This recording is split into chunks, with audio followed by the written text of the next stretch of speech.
el Dios del cielo, el Dios de la tierra. En este momento, mi hermano, es un día, ¿verdad? A través del mundo bíblico, del mundo cristiano, es un día no como todos los días, ¿verdad? A nivel mundial, hoy la gente está recordando cada día, cada momento de nuestro Señor Jesucristo. Vamos a hablar el día de hoy de aquel que le dijo a Josué: mira que te mando y que te esfuerces y que seas valiente. De ese que abrió el mar. Ese que le dijo a Pedro que viniera hacia él. Aquel que caminó por las aguas. De ese vamos a hablar hoy. De ese que tuvo un propósito para todo el mundo, para toda la humanidad allá en el tercer cielo, con un propósito específico. Vamos a hablar de nuestro Señor Jesucristo, lo más importante, impactante que Él pueda conocer, oír el oído humano y poder ver el hombre a través de sus ojos humanos, esa gloria de Dios que descendió del cielo como el pan de vida. Vamos a hablar de Jesucristo. Vamos a hablar hoy del día miércoles. ¿Qué es lo que pasó el día miércoles? ¿Qué sucedió? El día miércoles Jesús habla con sus discípulos y le dice que la Pascua iba a ser dentro de 2 días y que el Hijo del Hombre tenía que ser entregado para ser crucificado, para morir. Yo le puse un nuevo pacto traicionado.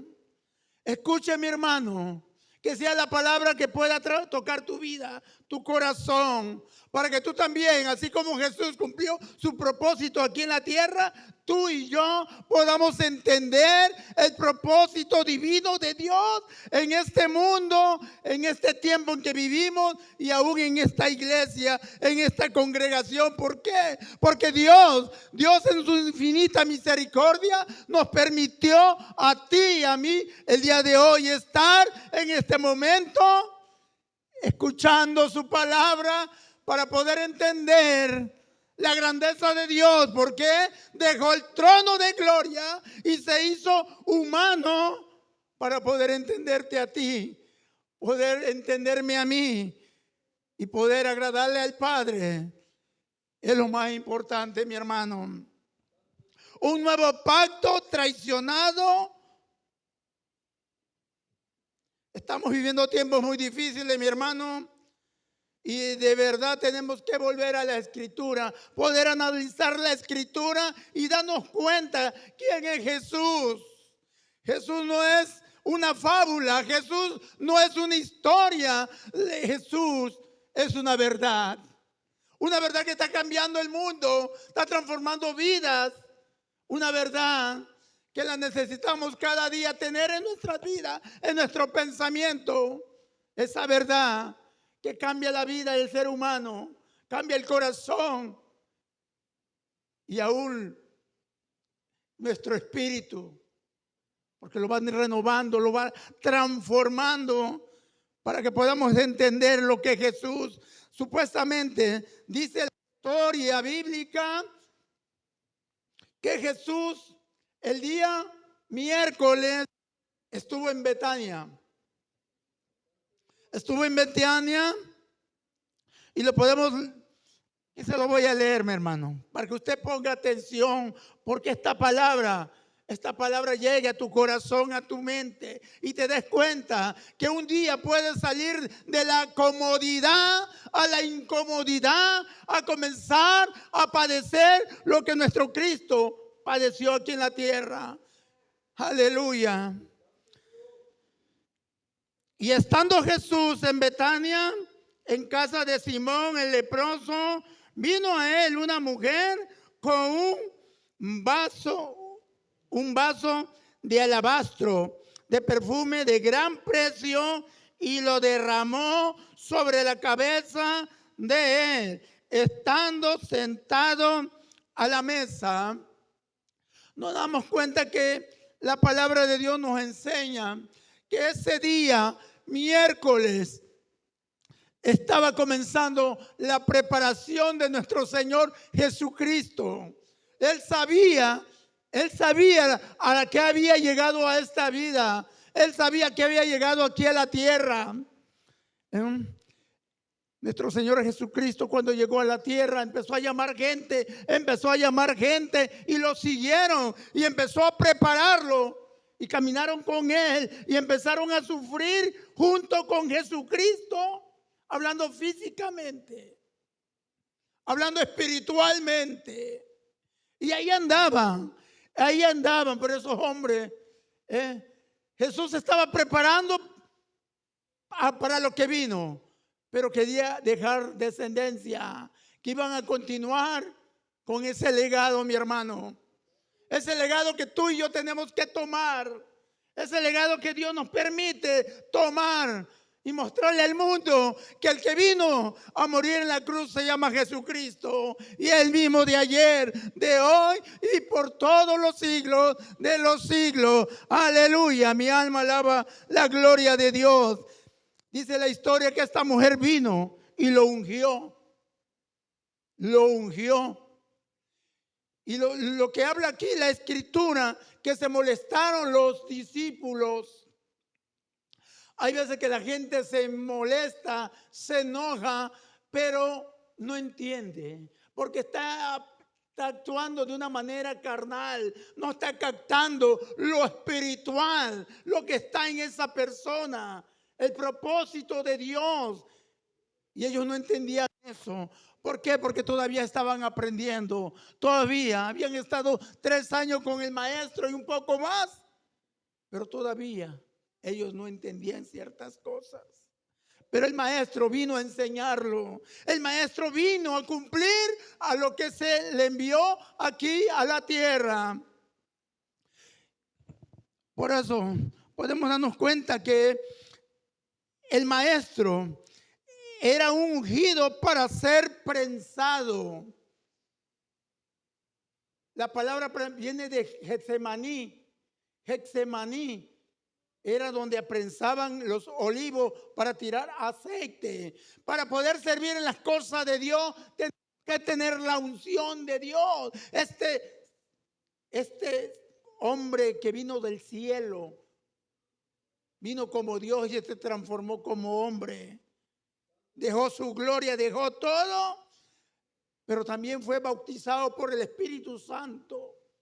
Fue lleno del Espíritu Santo y lo envió al desierto. Este mismo hombre estaba siendo preparado para lograr cumplir el propósito del nuevo pacto. Un nuevo pacto.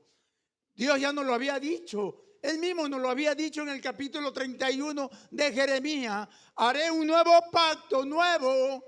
O sea que si tú estás haciendo lo mismo que el pasado, tú no estás en el nuevo pacto. Estás en el pacto pasado. Entonces vino un nuevo pacto. Dice, lo haré diferente. Usa 2 palabras. Nuevo. Si no, lo haré como lo hice con sus padres. Eso me quiere dar a entender de que lo iba a hacer diferente. Está usando 2 palabras que nos hace claramente entender, comprender y razonar que el primer pacto no es lo mismo que el nuevo pacto. Jesús tuvo que venir a sufrir, a padecer, a enseñar, a impactar este mundo lleno de violencia, este mundo lleno de maldad. Vino Él a hacer todo eso por amor a ti, por amor a mí y por obediencia al Padre sobre todas las cosas. Obedecer no es estar en la comodidad, mi hermano. Obedecer es estar dispuesto hasta ofrendar tu vida por el Señor. Nuestras emociones no nos pueden ayudar a lograr a tener ese impacto divino. ¿Por qué? Porque el Espíritu Santo es convicción. Cuando Jesucristo fue lleno del Espíritu Santo, le dio la convicción. Por eso de ahí se llama Jesucristo. Jesús el ungido. Primero decíamos Jesús y después Jesucristo. Ya está ungido. Necesitamos ser ungidos por el Espíritu Santo, mi hermano, porque vienen momentos difíciles a nuestras vidas, a nuestros contornos. Y es necesario. Y estos hombres se indignaron, se enojaron. ¿Por qué? Porque ese perfume valía muy caro y se lo hubiéramos vendido para poder ayudar a muchos pobres. Estaban actuando de una manera carnal. No estaban comprendiendo la magnitud del sacrificio de Jesucristo que iba a padecer más adelante. Y Jesús le responde: porque siempre tendréis pobres con vosotros, pero a mí no siempre me tenéis. Porque al derramar este perfume sobre mi cuerpo, lo ha hecho a fin de prepararme para la sepultura. Jesucristo había entendido que Él había venido del cielo como el pan del cielo, el pan de vida, a morir. Él tenía en claro el propósito del Padre, la voluntad del Padre, el motivo de su venida. Él lo tenía muy en claro. Él sabía que estaba siendo preparado para la sepultura. Tenemos que prepararnos para la sepultura de una manera simbólica, actuando como lo espiritual que anhelamos y deseamos y necesitamos ser. Tenemos que morir al mundo. Tenemos que morir a lo carnal para poder estar preparado. Esa es la muerte que quiere Dios en nuestra vida. Que lo que me gusta a mí ya no me guste. Muere esa carne. Moramos. Que lo que pensemos nosotros, estemos pensando en cumplir lo que Jesús quiere en nuestra vida y a través de nuestra vida. Jesús no vino buscando la comodidad. Jesús lo dijo en cierta ocasión, porque el Hijo del Hombre no tiene ni a dónde recostar su cabeza. Él vino a sufrir, hermano. Eso lo tenemos que tener en cuenta cada día, cada momento, cada instante. Cada vez que yo platico con mi hermano o hablo con personas de allá, me hablan siempre de que ya se murió fulano, que ya se murió fulano, que ya se murió fulano. Y hoy tenemos el privilegio, tú y yo, de poder captar la palabra de Dios, de poder captar el mensaje de Dios, poder desear ser impactado por su palabra, porque solamente su palabra es la que puede hacernos entender y valorar el precio que Jesús tuvo que dar durante anduvo caminando en este mundo en que vivimos.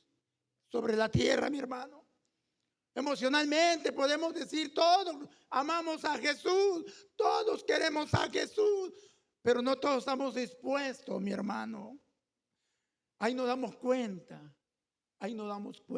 Tenemos que estar dispuestos a darlo todo por el Señor, por el Evangelio, porque el Evangelio no es mío ni tuyo, ni del pastor, es del Señor Jesucristo. A eso vino, a contradecir las falsas verdades de aquel tiempo, a confrontar a los fariseos, a confrontar a diferentes grupos de aquellos tiempos, mi hermano, y a darte la oportunidad de conocer una nueva vida,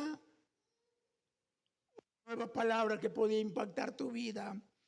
Ese es Jesucristo, el Hijo de Dios. De esa manera estos se enojan, pero Jesús le contesta de esa manera.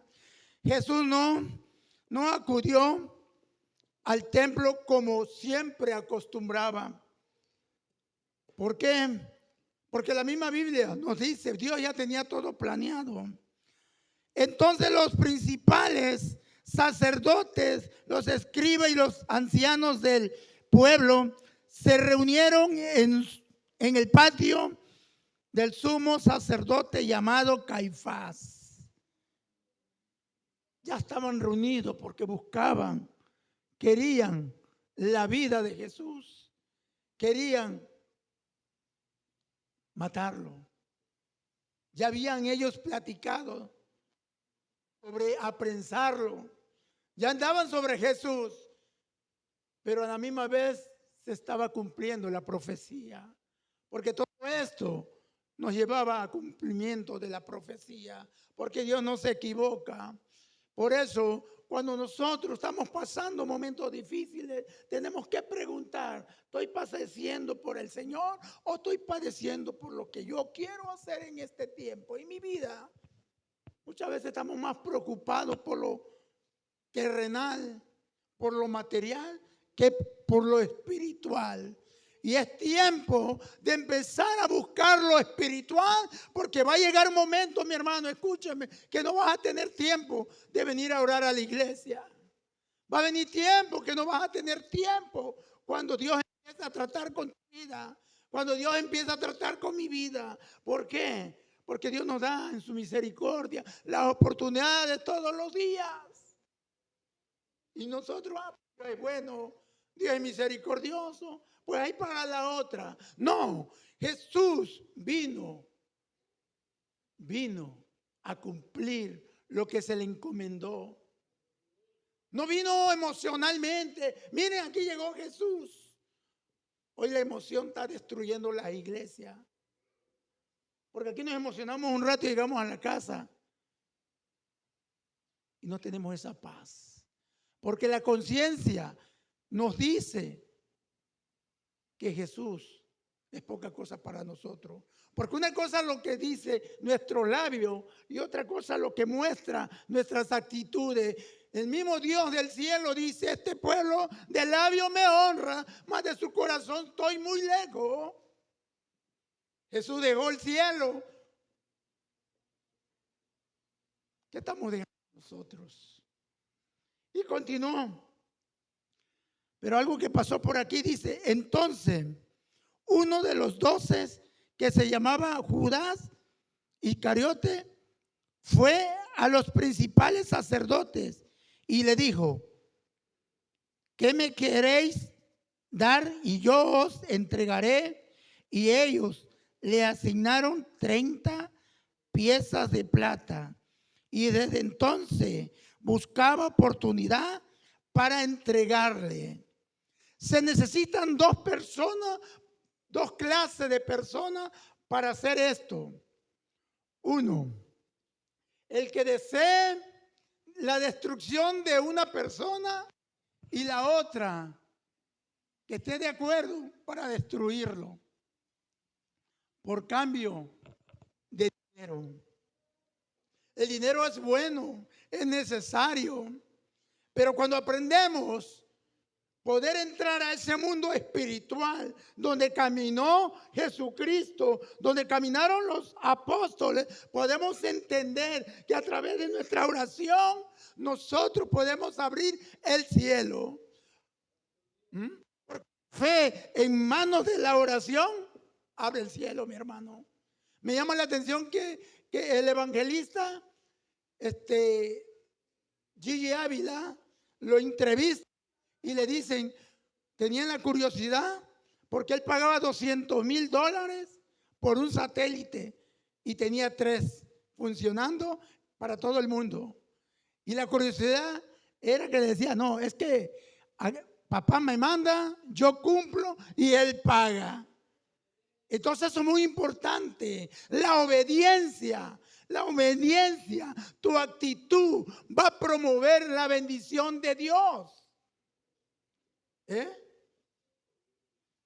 día de hoy todo el mundo cree en Dios, todo el mundo cree en Jesús, todo el mundo dice, pero la realidad es otra.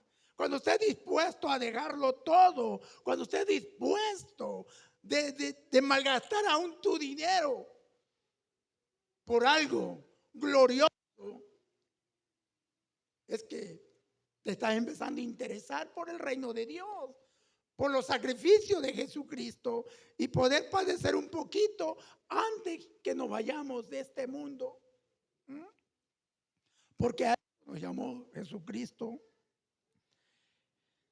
Este hombre ya lo había ofrecido por 30 monedas que le habían ofrecido.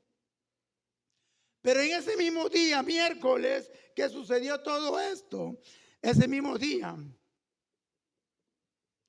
Jesús le dijo a los discípulos: id a la ciudad a cierto hombre y decirle: el maestro dice, mi tiempo está cerca, en tu casa celebraremos la Pascua con mis discípulos. Y los discípulos hicieron como Jesús les mandó y prepararon la Pascua. Una palabra clave que me ha sido de bendición para mi vida: yo nomás voy a hacer lo que Jesús dijo, nada de mi cosecha. Por eso yo cada día le digo: Señor, aquí están mis emociones, aquí están mis sentimientos, aquí está mi vida, Señor. Yo lo único que quiero es hacer tu voluntad. Yo necesito que estés dentro de mí para que yo pueda cumplir eso, Señor. Tenemos que entender que Dios es una realidad, pero tenemos que llegarlo a que sea una realidad en nuestras vidas. El Espíritu Santo en la vida de Jesucristo era una realidad. Era una realidad que impactó masas, impactó gente, le prestaban atención, le captaba la atención. Y la gente ahí arriba de piedra, sentado en las piedras, parado, con el sol, sin comer, sin beber, escuchaban al maestro. Escuchaban al maestro. Tenemos que ser sinceros que hoy la tecnología está afectando la iglesia. Tenemos que aprender quién es Jesús y amar verdaderamente. Cuando voy a predicar o cuando voy a venir al culto, si es que voy a venir y no, ¿verdad? Porque a veces tengo compromiso, pero yo voy a poner todo ¿cómo se llama? Un pretexto para venirme a la iglesia. Ya no es al revés, que busco un pretexto para no venir a la iglesia, no. Yo busco un pretexto nada más para no ir a trabajar. Porque nunca voy a olvidar de dónde me sacó Jesucristo. No has tocado fondo, mi hermano. Tal vez porque no has tocado fondo. Tal vez no has aprendido a valorar a Jesús. Tal vez por eso no han llegado problemas a nuestra vida, porque tal vez nosotros mismos no los buscamos. Pero padecer por el maestro es algo diferente. Desde que te vuelve uno cristiano empiezas a padecer cuando verdaderamente te has convertido al evangelio. Cuando verdaderamente ha impactado tu vida. Yo me acuerdo que mi madre llorando, mi madre me dice: Armando, no te vayas. Y yo también llorando: no, mamá. Cuando yo oré a Dios que cambiara mi vida, yo le dije: si tú me cambias, yo te voy a servir. Y yo perdí un terreno, el primer terreno. Empecé a perder cosas por el evangelio, mi hermano. Te hace falta empezar a perder cosas por el evangelio, por amor al evangelio, por amor a la palabra, por amor a Jesucristo, mi hermano. Y cuando empieces, te vas a dar cuenta que Dios está operando en tu vida, porque solamente eso lo podemos hacer con el Espíritu Santo dentro de nosotros. Perdí el primer terreno. Y llorando a mi madre, le digo: mamá, lo siento mucho. Cuando yo estaba tirado en la calle, yo le dije: Dios, si tú me salvas, tú me libras, tú me cambias, yo te voy a servir. Mamá, lo siento, Él ya cumplió. Ahora yo voy a cumplir. Cristo nos ha sacado de muchos problemas y seguimos siendo lo mismo. Insensibles, indiferentes al maestro. Eso es muy importante, hermano. Yo no necesito Jesús. No andaba buscando que lo miraran. Ahorita que nos miren. Yo te puedo aplaudir, hermano. Yo te puedo decir que está todo bonito, pero el día que tú llegues delante de Dios, ahí van a ser la sorpresa. Porque el hombre te puede aprobar aquí en la tierra, pero eso no te garantiza que Jesús te apruebe allá. ¿Por qué? Porque para eso dejó su palabra. Dice, el que cree, como dice la escritura, de su interior correrán ríos de agua viva. Es tiempo que tú creas la escritura como lo dice, no como lo piensas. Bendito es Dios. Y Jesús los manda. Y dice la Biblia, y cuando llegó la noche, se sentó a la mesa con los 12. Algo muy importante que me llama la atención de Jesús. Jesucristo era el mismo Dios encarnado. Jesucristo era el Rey. Jesucristo era todo que necesitaba este mundo. Y nunca hacía de menos a sus discípulos. Porque él estaba pensando que eran los que iban a continuar después que él partiera. Lo estaba enseñando a sufrir. Tienes que aprender a sufrir, mi hermano. No llores porque te falte para 1 kilo de frijoles. Llora cuando ves que tu carne no quiere orar, cuando tu carne no quiere ayunar, cuando no estás dispuesto a hacer nada por la obra de Dios, por el evangelio. Llora por eso, porque eso es símbolo y señal que estás demasiado lejos de Dios, mi hermano. Cuando seas tú en tu corazón pensando, mejor de pensar de ir a ver la televisión, de pensar de ir a gastar ahí en los restaurantes, a malgastar tu dinero, estar pensando que